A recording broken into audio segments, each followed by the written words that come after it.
Sompa TV so ne yada wase ama wache anopai nsam no doso anopai ana yede ba badwakuo ya yate se wonhwehwe plot a ekoso efa IGP ho no empanifo no guso ya wode ensem pi ema ensem trofo na ewo sansa ensem no Sobetane George Asare wono so de ensem atodwa no ada ebra okopie mu ewo abadwakuo anim dom kuma no eye se obeye wo ye kire bi ewo Bank of Ghana anim honum na ne ya tie no kire se ensakireye bi aba na eye de ben adea Attorney General ana de atodwa wo kan sem bi a kire woni a won sika da ho ya nana apia mensa obodom na ne nam 1 sika no se wadi o se wadi ahefom o so waye ne de wono nko ne nyankopɔ de ne ba asase so ne nim no omo kasa na wadi afa ho agenda 111 no sa wodi wadi tiremu ewo agbogbolosi onio market ho no mu a ensam aye tie firi ho no eye ensam foforo anopai ensam no eye ketewe sina na kwabana kese matrase a mede ma wo sanopa no nsiabrem kase wo hweme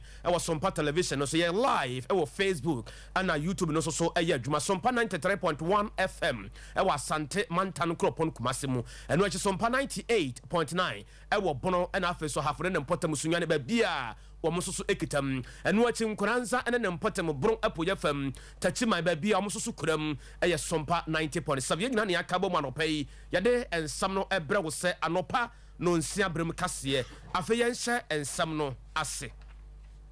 sade ye nyina yenim no abadwakuo ya watena se a wo ye hwehwemu ade afa se asam no eye nokore anasa enye nokore ani bia na nam abafo ntentafide no so a na ene no nyanyamu ene ne su ene ne ba na nyina no akoye se police adwumakuo no pani ya wodi anim Dr. George Akufo Dampare enipa bi no pese wo woro ne nase mpabo no yi ne to akunwa no eno na yate abadwakuo ya wo hwehwɛ mu na abadwakuo no tenase ya wo a wo bon asam no moto nsa ade frɛ so bra de wunim no be ka kya abadwakuo no na yensoso ye hwehwɛ kwampa ye betumi afa so ne hu nsam a ye betumi abusa wo na eno Sobetane George Asare ekopie mu ewo ase na ensam pi ana wode atodwa na so wo kanyina no eye tie na je so obi e kan asem no a yewura bugiri na bu kare yetifi do mantamu dwamtane de ma NPP amanyoku no ne ho ebon asem no mu yie pa na wo de tiensem ono so e kan right. Yes, I also have the same intel that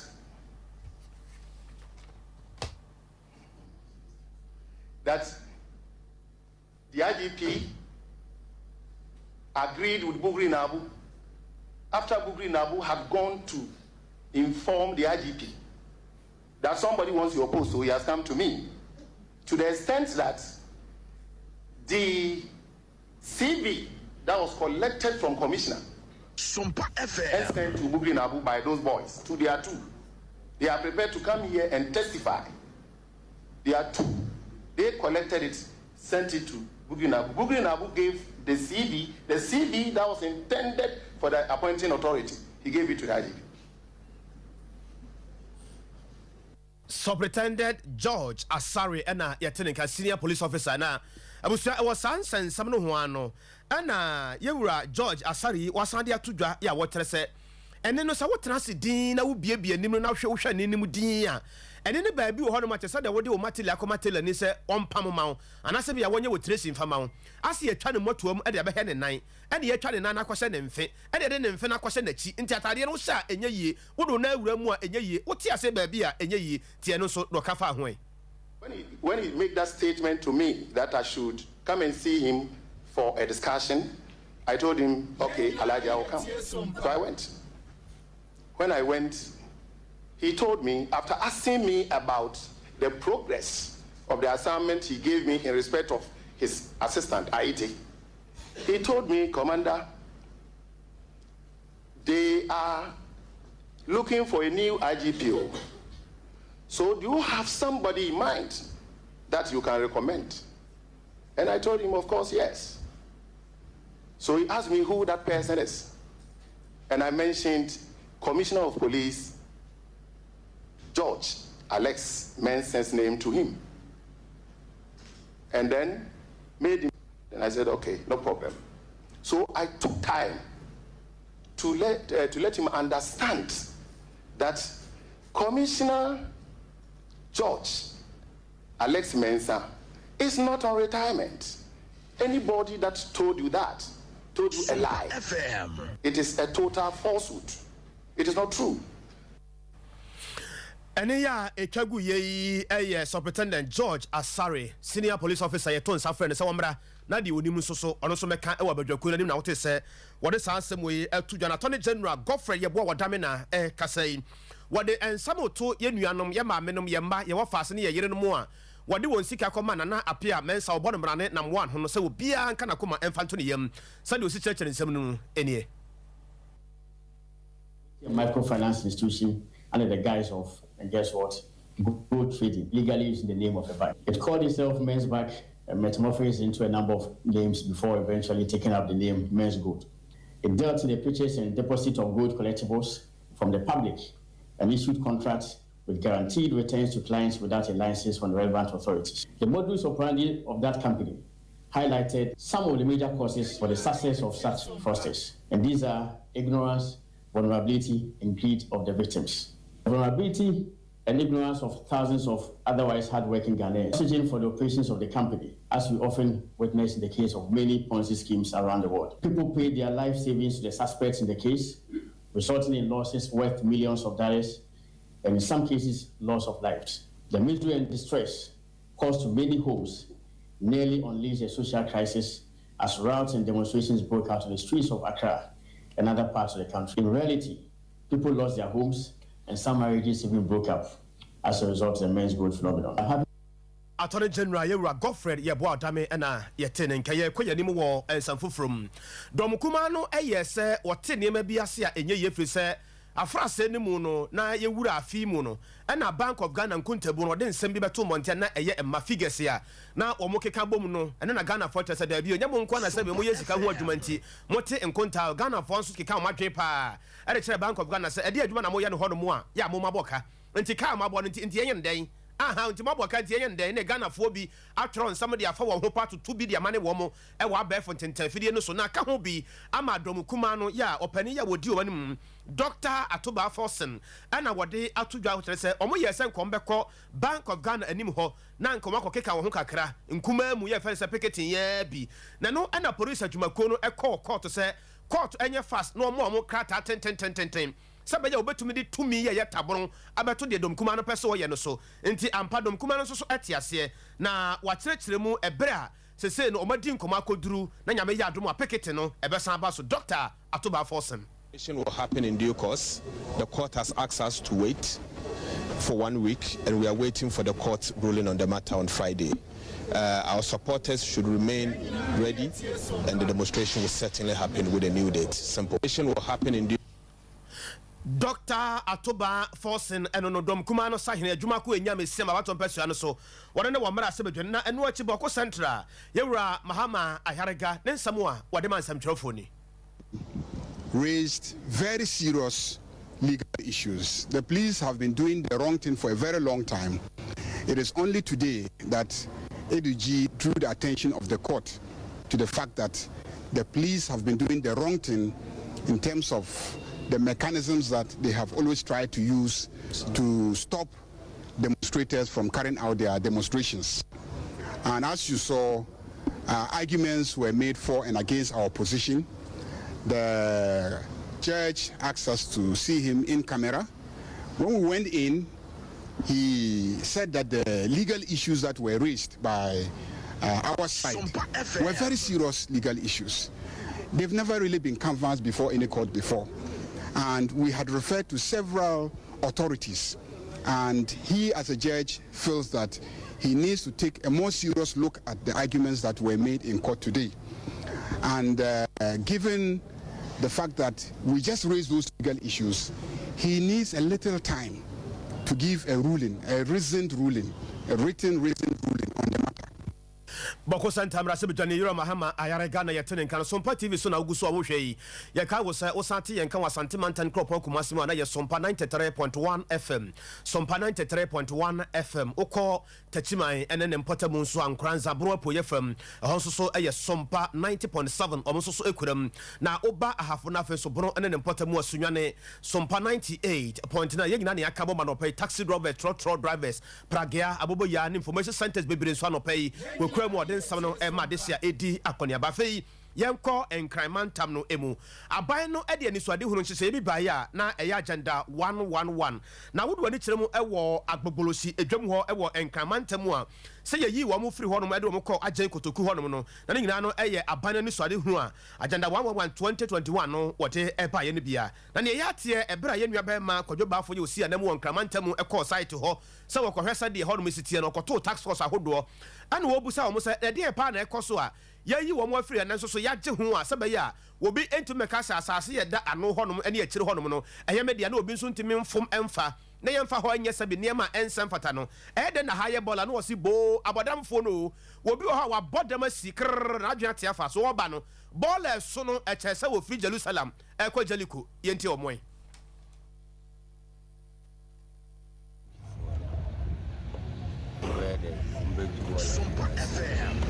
Naso fire na boy bi na na disguise and o ma mo kwa o mbe hwe boy ba sam before no ba nkomo ya chi o mo tuma ye de anchi no no nya kwa ye ya ne and sam before the yes on say agogo market on e o mo ye de market o mo kono mo ko chichia no more than maybe also I'm betting my coachia, but I'm doing all my sword. I read not the Guas, now Quanaji Disca. Oh, Johnny, I'm yourself on betting about much, and Johnny.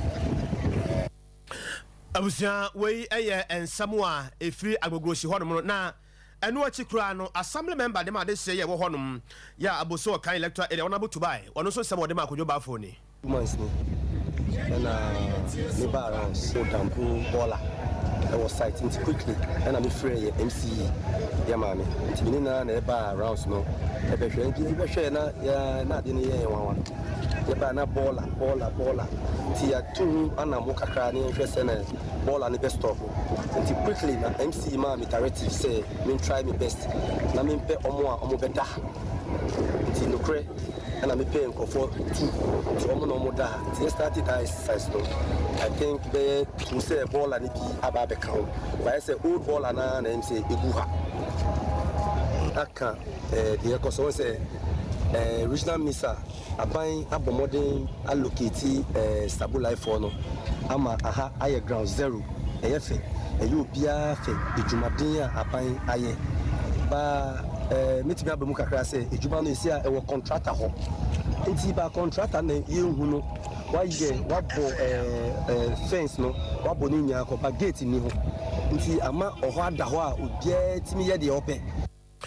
ebere bi atwa na wo ye sahene edema domkuma no Ghana barasa ojo yero Haruna Idrisu na kasai na asɛm a wɔka nyina ɛkyerɛ sɛ mobɛkae no mo ahyɛ ne nso abande ka de nhyehyɛeɛ bi aba kyerɛ sɛ ɛkae a wɔde ɛwɔ amanane no wɔhwɛ kwan pa wɔbɛtumi afa so sɛ bɛyɛ a ɛka no sɛ yɛde bɛkyɛ yɛ ne anaasɛ bi a yɛbɛma yɛ grace period bi ne atumi ahwɛ atoto nneɛma sɛ bɛyɛ nyame yɛ adom a yɛkɔ yɛnim wɔ no ne atumi ahu kwan pa a yɛbɛtumi ɛde afa so na no aka ho bi ama yɛwura Haruna Idrisu de atogya kyerɛ sɛ sɛdeɛ nneɛma sikeka kɔ no wɔ mu sɛ yɛdi nkɔmmɔ no de aduru baabi deɛ nanso yɛahwɛ yɛ wɔkyerɛ bi ɛdi yɛnim no bɛnya nsunsuansoɔ bi ɛwɔ man esikasɛm so external debt holders may be compelled to accept a haircut of up to 35%, but certainly not less, with interest service, which is between 11 to 14 billion US dollars, deferred until after the conclusion of the IMF program in 3 years. That will mean that project financing will suffer. Projects that are being financed with loans will come to a standstill, if not complete termination of those projects, and that will come at a cost to the state and the Republic of Ghana. The country may not appreciate the level of our crisis, but we certainly should be looking forward to declaring a state of economic emergency. Era Haruna Idrisu ana yetene kabere bi atwa no ye sahene e Ghana marasaba dwam adema domkuma ne nsam ode to dwa na enu akikura no Minister of State at the Finance Ministry honom eye Dr. Mohammed Anim Adam ne nsam a ode jansam twofo kwan ne external debt here you have the Eurobond holders, and then also you have the bilateral creditors. So for the Eurobond holders, we set up 2 committees. The first committee for the international bond holders, and then another committee for regional bond holders. We've had constructive engagement with them, and we actually shared in May this year their restructuring scenarios, hoping to receive an offer from them. As I speak to you, we've received an offer from the regional bond holders. We Dr. Mohammed Anim Adam Oko Omeya Tran Yesika Samuna de Hun Samsoa, where so far we this handsome way to a Ganafe, ye quite animal and some food from ye mamma, ye yerenom, ye papanom, and ye nuanoa, wo Kajetia etrese, a samno edica, a samno editi, na anamon 2 be editu, I was asked and son of his sadie. And Emma Esikika call a Wakajetiano, a hadrin. Now, Yentimin can't Kajetia, some by Yabema, Kwame, Redu, or Yakasama for the Mamodi, and so Assembly a Bessu was sentimental crop Massimo, Sefakajetia Hono, Kwame Rednano, Yawo Church, the Echo baby, or my free baby, or my duty, or more Concomo Moody, and then a Monto or 2 at their farm. Now, when a Casama for the ma, if you're the fool in Kabomkui, and I plan paid in Kobusana said, no what here and say. More young Adrian said, Mobile, you actually say, and so Emma, and so higher thing at the Mamma Kajetia, and what's something to say. Kajetia, ha, a far in show himself, a idea, a hometism, a hardjane, Saint hardjane, and say, Obakajetia, yet in so, and so Ghana water and a supply show at the Baha. Bosumibia, insurance to be between 220,000 to 300,000. Mechira sikadada be 2.2 billion ede kopim 3 billion enna eba na ohwe ye ne edi dwumade wa ha no nso a enye obia na edi nso di dwumade bia ti ebra ye hu se bills no e kosoro dodo ye ne management ni koshia ene ye de ye how to omanim se bia bebre on ma tax ni bisisi ho no ma wantin so fo bebubu nso ni kwa because our checks and balances bia ni ha obi de ne kofo gallon remu bu nso akwa obi check no bon ma bo se transport for na gallon so butu no ma bubu nso no na ebubu ko free nti ye momoti access some areas be on my open areas omun local taps no se be ye be ma consumption no aba from na strategic areas especially baby ombehia abu ade ahohoro ha ene bia omom ye restaurants no mom ye ne wo shops ne mia bi on ma mom nye ne bebre se ne gum bebre obi abu nso no rough no ne ntimi manage ensuo se be ya Ghana water bill na eba ekọ so na high end adwadifo na no ebetimi aba from